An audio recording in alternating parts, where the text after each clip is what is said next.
जय हिंद दोस्तों। ये हम लोग यूपीएसआई का पढ़ रहे हैं, हिंदी और अन्य भारतीय भाषाएं।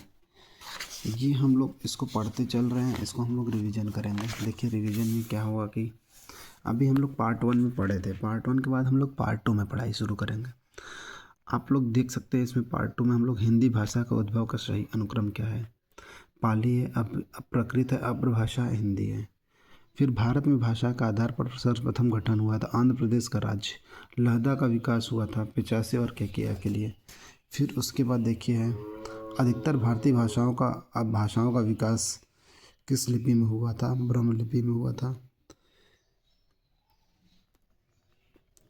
फिर उसके बाद है मथुरा आगरा धौलपुर ग्वालियर किस आदि क्षेत्र में बोली जाती है? ब्रज भाषा में। मेरठ सहारनपुर बिजनौर में क्षेत्रों में बोली जाती है खड़ी बोली। भाषा लिखने के लिए प्रयुक्त चिन्हों की व्यवस्थित रूप से कहते हैं लिपि। मालवी निमड़ी बांगर बुंदेली में मध्य प्रदेश की प्रमुख बोलियां में से नहीं है बांगर। बुंदेली का क्षेत्र है झांसी जालौन दतिया आदि। फिर उसके बाद देखिए हम लोग चलते हैं, ये आया 19 दिसंबर 2017 में। रागड़ी बोली जाती है हरियाणा में। हिंदी की उत्पत्ति मानी जाती है सौर सोनी अप्रभाषा से। मेहनत इतनी खामोशी से करो कि सफलता शोर मचा दे। आप लोग से मेहनत जी जान से करिए, क्योंकि आप लोग अभी यूपीएसआई का प्रिपरेशन शुरू किए हैं तो रिवीजन ज़रूर करिए, क्योंकि अब ओनली फॉर टाइम, बस मात्र टाइम बचा है रिवीजन करने के लिए। आपको टाइम रिवीजन के सिवा और कुछ नहीं करिए। पीवाईक्यू सॉल्व करिए या तो घटना चक्र का सॉल्व करिए, किसी का भी ले सकते हैं। देवनागरी लिपि मूलतः होती है अक्षरात्मक का। हिंदी भारत की लिपि है देवनागरी की। सुरनाम मारिशम गुमान बोली जाती है भोजपुरी। वर्तमान हिंदी प्रचलित है खड़ी बोली। अवधि संबंध पूर्व हिंदी में बिहारी हिंदी बोली जाती है मगही। बगरू कन्नौजी तेलुगु अवधि की हिंदी भाषा के अंतर्गत नहीं आती। तेलुगु असम भाषा की मुख्य बोली जाती है। विष्णुपुरिया मगही बोली जाती है बिहार राज्य में। जौनसारी मालवी गढ़वा के कुंजौनी की पहाड़ी बोली जाती है मालवी में। पूर्व हिंदी अंतर्गत बोली जाने वाली भाषा बघेली अवधी छत्तीसगढ़ी है। हिंदी पश्चिमी हिंदी के अंतर्गत बोले जाने वाली भाषा है बुंदेली कन्नौज ब्रज खड़ी बोली। दुधाड़ी की अन्य भाषा जाते हैं जयपुरी। हड़ता बोली जाती है पूर्वी राजस्थान में। मारवाड़ी मालवी मोमती बुंदेली राजस्थान बोली जाती है बुंदेली में। खड़ी बोली अवधी ब्रजभाषा मैथिली समूहतः उत्तर प्रदेश में नहीं बोली जाती है मैथिली में। फिर उसके बाद हम लोग देखिए रिवीजन करते हैं। ब्रज भाषा का सर्वाधिक प्रसिद्ध है काव्य भाषा में। बनारस क्षेत्र में बोली जाती है कांसिका। उत्तर प्रदेश में बघेली बोली जाती है मिर्ज़ापुर जिले में। अर्धमगधी अप्रभाषा से निकली बोली है बघेली। मध्य प्रदेश के जबलपुर क्षेत्रों में बघेली। हरदोई जिले में बोली जाती है कन्नौजी। राजस्थान भाषा में लिखी गई मीराबाई पद बोली जाती है मारवाड़ी। खड़ी बोली जाती है परसर्ग लगाया जाता है न परसर्ग में। बघेली उबेली निबटा में। बुंदेली बोली जाती है बनाफरी में। उदासीन आकार बोली जाती है कन्नौज में। आकार बोला बोली जाती है कौरवी। ट बोली जाती है मालवी में। फिर उसके बाद है देखिए रचना एवं रचनाकार संबंधी। इसमें इनमें से खड़ी बोली हिंदी के पहले कवि कौन थे? अमीर खुसरो थे।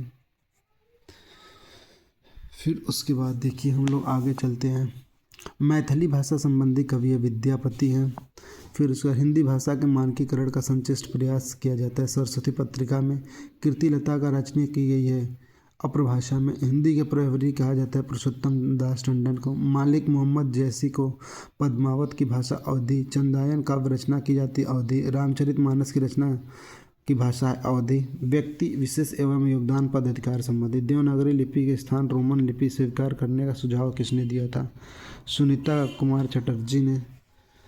फिर उसके बाद है सुनीता कुमार चटर्जी। फिर देवनागरी लिपि किए गए सुधारों का पंचमाक्षर के बदले अनुस्वार के प्रयोग के सुझाव दिया है श्याम सुंदर दास ने। प्रथम राजभाषा आयोग के अध्यक्ष बाल गंगाधर बीजी खेर ने। संसदीय राजभाषा समिति सिफारिश का आदेश देते हैं भारत के राष्ट्रपति। विकास की दृष्टि से अप्रभाषा की पूर्वकालीन अवस्था होती है। फिर देखिए हम लोग चलते हैं, उसका बी आंसर रहेगा जो कि बी आंसर प्राकृत है। फिर अप्रभाषा का काल होता है 500 ईस्वी से 1000 ईसा पूर्व तक। पश्चिमी हिंदी के संबंध में माना जाता है स्वर ध्वनि अप्रभाषा से। संस्कृत भाषा का अप्रभाषा है पाली।